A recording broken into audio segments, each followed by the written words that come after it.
हरे कृष्णा राधे राधे। आज हम सुनेंगे फक्कड़ साधु और राजा की कहानी। सर्दी का मौसम था, शाम हो गई थी। एक महात्मा कहीं से घूमते फिरते किसी राजा के शहर में आ निकले।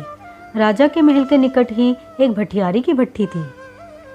उसमें से राख निकालकर जमीन पर बिछा ली और आसन लगाकर सो गए। प्रातः होते ही जब राजा ने अपने महल की खिड़की खोली तो उसने देखा कि एक साधु राख के ढेर पर बेसुध सो रहा है। राजा को यह देखकर आश्चर्य हुआ कि इस मनुष्य के पास न बिस्तर है न चादर, फिर भी मैं तो मखमली गद्दे पर सोता हूँ। संपूर्ण सुख संपत्ति के सामान मौजूद हैं।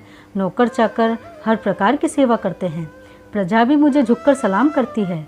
इतना ऐश्वर्य और सम्मान होते हुए भी रात को मुझे नींद नहीं आती। सारी रात करवटें बदलता रहता हूँ।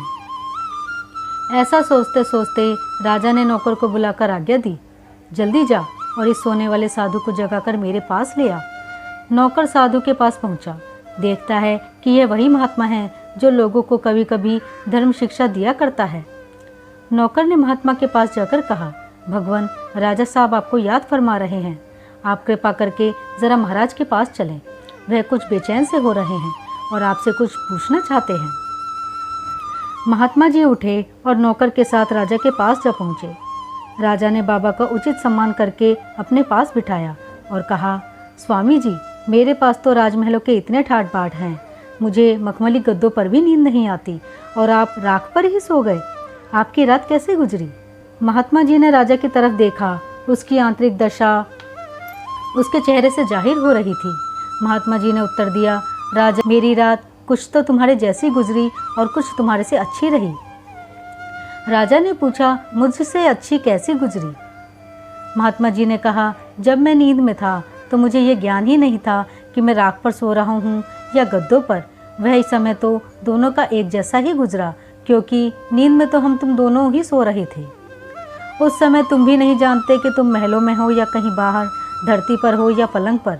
हे राजा, जागृत अवस्था में मैं तुमसे अच्छा रहा, क्योंकि जब तुम जागे होगे तो तुम्हारा मन संसारी झगड़ों में ही गया होगा, और जब मैं जागा तो मैंने सबसे पहले भगवान का सुमिरन किया, इसलिए वह समय मेरा आपसे अच्छा है। तुम्हें हमेशा कोई ना कोई चिंता लगी रहती है और मुझे किसी की कोई चिंता नहीं। तुम्हें अपने शत्रुओं का सदा डर लगा रहता है और मेरा कोई शत्रु ही नहीं है। राजा ने कहा, महात्मा जी, आप सच कहते हैं। मैं तो सच में दुखों के जाल में बंधा पड़ा हूँ। किसी समय भी सुख का श्वास नहीं आता। आप मुझे भी सुखी होने का उपाय बताओ। महात्मा जी बोले, राजन, सब ओर से मन को हटाकर भगवान में लगा दो। तुम उसी की चिंता करो जिसके चिंतन से सारे गम दूर हो जाते हैं। जब गम नहीं था तेरा, गम में पड़ा हुआ था। गमगीन तेरे गम में, गम से बरी हुआ हूँ। जब बेफिक्र था तुझसे, फिक्र लगी हुई थी। जब से फिक्र है तेरी, तब बेफिक्र हुआ हूँ। जब भय नहीं था तेरा, भयभीत हो रहा था। जब भय हुआ है तेरा, निर्भय तभी हुआ हूँ। जब तक न धन दिया था, तब तक गरीब मैं था। सब कुछ तुझे ही देकर तब से धनी हुआ हूँ। हंसता था रात दिन में, दिल में खुशी नहीं थी। रो रो के तेरे गम में अब मैं सुखी हुआ हूँ। हरे कृष्णा राधे राधे। आपको ये कहानी कैसी लगी, कृपया हमें कमेंट बॉक्स में ज़रूर बताएं।